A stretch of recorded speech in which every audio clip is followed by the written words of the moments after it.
Regarde ce que j'ai fait. Oh, tu as vu, c'est beau, hein? Oui, ça, c'est moi qui l'ai fait.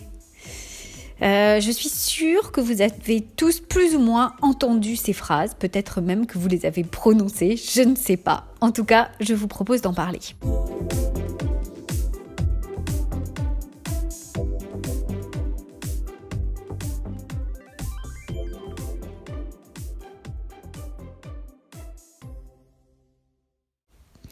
Alors bonjour à tous et bienvenue dans Les Filles Pétillantes et Zen, le podcast qui est là pour vous donner des clés et vous booster aussi bien dans votre vie personnelle que professionnelle. Je suis Joséphine Othioka, j'aide les femmes, mais pas seulement, les hommes aussi. Je les aide à oser se démarquer, à pétiller pour atteindre les plus hauts sommets.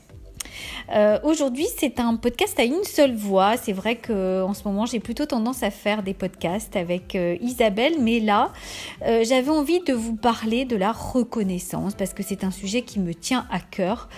On a tous plus ou moins cette blessure et en tout cas en ce qui me concerne c'est je pense encore toujours une blessure très importante et donc j'avais envie de vous en parler parce que lorsque je rencontre quelqu'un qui, comme moi, souffre de la blessure de reconnaissance, eh bien, ça me donne toujours envie de proposer des clés. Donc, bon, évidemment, je ne le fais pas, sauf si on me le demande, évidemment.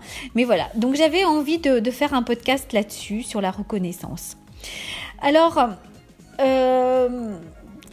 par quoi commencer déjà ? Donc déjà, vous dire qu'on a tous besoin de reconnaissance, tous.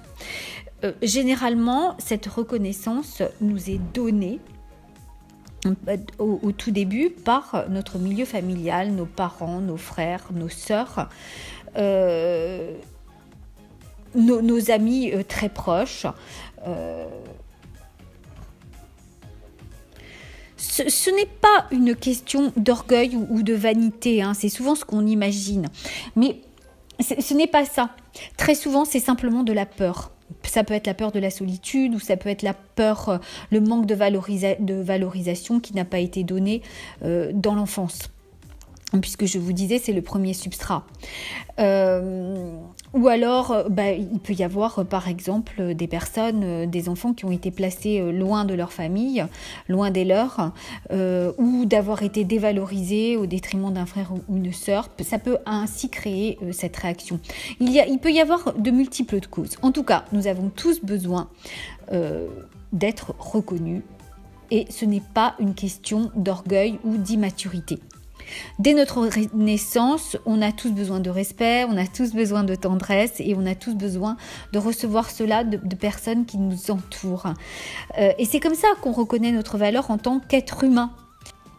Donc si on dispose de ce premier substrat de nos parents, c'est nos parents, nos proches, c'est le premier cercle social qui est chargé de nous offrir de la reconnaissance. Donc si on dispose de ça, eh bien généralement on va avancer, on aura ce privilège-là d'avancer dans la vie, de bénéficier d'une meilleure estime de nous-mêmes. Parce que le besoin de reconnaissance, c'est aussi de l'estime de soi, bien sûr.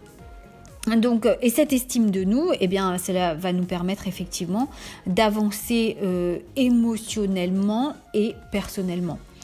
Plus tard, dans nos relations sociales, on obtiendra la reconnaissance de nos amis et de nos conjoints.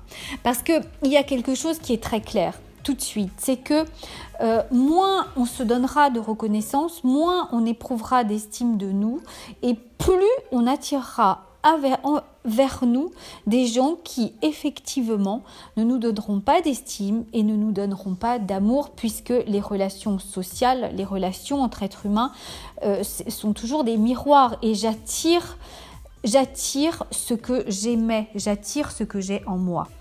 Alors bien sûr, il est tout à fait possible que pendant les premières années de notre vie, on n'ait pas reçu le respect ou la reconnaissance de sa famille, de ses frères et sœurs, de ses parents. Il est fort possible qu'on n'ait jamais eu ce regard encourageant du père, de la mère. Vous savez, cette façon de faire qui fait qu'un enfant, on peut lui donner confiance ou pas. Donc, ce que j'ai envie de vous dire à ce moment-là, c'est, eh bien oui, c'est tout à fait possible. On l'a tous connu d'une certaine façon, plus ou moins, d'une façon qui a pu nous faire très mal ou moins mal. En tout cas, ça nous a construit tel que l'on est. Et surtout, ce qu'il faut se dire, c'est que nos parents, nos proches ont fait ce qu'ils ont pu. Ils n'avaient peut-être pas conscience du mal qu'ils faisaient ou de la peine qu'ils causaient. Ils ont fait tout simplement ce qu'ils ont pu avec ce qu'ils avaient. Donc à nous maintenant d'essayer de ne pas rester sur ce passé et de voir ce que l'on peut en faire. Et pour ça, on peut aller voir à l'intérieur de nous, chercher à l'intérieur de nous les forces que nous avons tous et nous donner cette propre reconnaissance personnelle. Parce que on l'attend de l'extérieur, on l'a attendu de nos parents, on l'attend de nos frères et sœurs, on l'attend de notre conjoint, on l'attend de notre boss, on l'attend de plein de personnes. Mais si ça commençait d'abord par nous-mêmes, reprendre la responsabilité de qui nous sommes, reprendre la responsabilité de nos émotions. Parce que en fait, le danger est là. Le danger, c'est lorsque le besoin de se sentir aimé devient plus important que le besoin de se sentir respecté. Donc, qu'est-ce qu'on va faire ? On va se suradapter. Je suis sûre que ça vous est tous arrivé ou à un moment ou à un autre. En tout cas, moi, ça m'est arrivé très souvent de me suradapter à une situation justement pour me faire aimer. Et en fait, au bout d'un moment, ça devient épuisant. Alors que en fait la base c'est déjà de s'aimer soi-même, de ne pas l'attendre de l'extérieur, parce que le piège de la reconnaissance c'est ça, c'est qu'on est sans arrêt dans l'attente de l'extérieur. Donc en étant dans l'attente de l'extérieur, on remet aux autres ce pouvoir de nous donner de nous rendre joyeux, de nous rendre forts, de nous rendre faibles. Si par exemple on a fait quelque chose qu'on a trouvé génial et puis quelqu'un nous a dit oh bof, déjà s'interroger sur le fait que quelle est la part de moi qui considère que effectivement bof ce que je viens de faire, et puis ensuite pourquoi je ne m'écoute pas. Si vraiment j'aime ce que j'ai mis en place, pourquoi je donne mon pouvoir à l'autre de me reconnaître dans ce que j'ai fait et donc de me donner l'autorisation de continuer ou d'arrêter. Donc vraiment aller chercher en soi les forces qui sont déjà là, c'est les forces qui nous disent que bien sûr on est une personne courageuse, bien sûr on mérite le meilleur et bien sûr l'amour commence toujours par soi-même et ce n'est pas être égoïste. Ça je pense que je ne le répéterai jamais assez. Voilà, et puis il y a un autre danger, c'est que lorsqu'on souhaite être reconnu, on peut confondre certaines notions. Par exemple, on va se dire que si on me dit non, si je propose quelque chose, une sortie, je propose un jeu, je propose, je sais pas, n'importe quoi, ou alors dans le travail, on peut proposer une solution, on peut proposer plein de choses. Si on dit non à ce quelque chose, eh bien on va le prendre contre soi. Voilà, alors que ça ne veut pas dire que je ne suis pas reconnue. Parce que la personne qui a dit non à quelque chose, elle dit non à quelque chose qui ne lui convient pas à elle. Elle ne me dit pas non à moi. C'est quand même différent. Qui n'a pas songé, alors ça arrive souvent chez les jeunes, chez les ados, je le constate assez régulièrement. Oui, tu vois, moi je lui ai proposé, mais en fait il a dit non. Non, en fait il a dit non à une situation. Il ou elle a dit non à une situation, ce n'est pas contre toi. C'est là que le besoin de reconnaissance, en fait, peut entraîner des incompréhensions. Parce que, voilà, on va se sentir diminué pour quelque chose qui ne nous concerne pas en fait. Et c'est là aussi qu'intervient ma propre responsabilité, parce que si le nom de l'autre me blesse, si le nom de l'autre qui est un nom au contexte, c'est un nom qui pour lui est un non à moi, mais qui pour lui est un oui. Donc c'est un non au contexte, c'est pas un non qui est dirigé contre moi. Si le nom de l'autre me blesse simplement parce que il a appuyé sur un bouton, il a fait revivre quelque chose qui chez moi pouvait être enfoui très profondément. Ma responsabilité, c'est justement d'aller voir ce qui se passe. Qu'est-ce qui fait qu'en ayant appuyé sur ce bouton, l'autre m'a fait autant mal. Ça, c'est vraiment quelque chose que chacun peut faire. Vous pouvez le faire là tout de suite. Vous prenez rendez-vous avec vous-même et vous vous dites, bien voilà, là tout de suite je ne peux pas le faire, je suis trop blessée, je suis triste, j'ai l'impression qu'il m'a dit non, qu'il m'a rejeté, que vraiment je ne vaux rien, je suis nulle. Bon, vous vous posez, vous prenez rendez-vous avec vous-même, vous vous posez et vous écrivez qu'est-ce qui s'est passé à ce moment-là pour moi. Et si c'est trop compliqué, eh bien sûr il faut se faire aider. Bien sûr, il faut se faire aider parce que il est vraiment primordial que la reconnaissance fasse partie de notre intérieur, de ce regard que l'on est capable de se donner. N'oubliez pas que vraiment nous sommes notre meilleur ami. C'est avec nous que nous allons passer toute notre vie. Donc à nous déjà de nous donner cette reconnaissance, de ne pas l'attendre de l'extérieur. Voilà, on n'a pas besoin que les autres reconnaissent que je suis qui je suis. Je sais que je suis, je sais pas, que je suis une bonne cuisinière, que je suis une personne courageuse.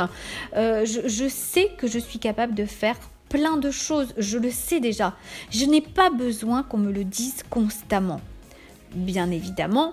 Je n'ai pas dit qu'il fallait que personne ne vous le dise. Ce n'est pas ce que je suis en train de dire.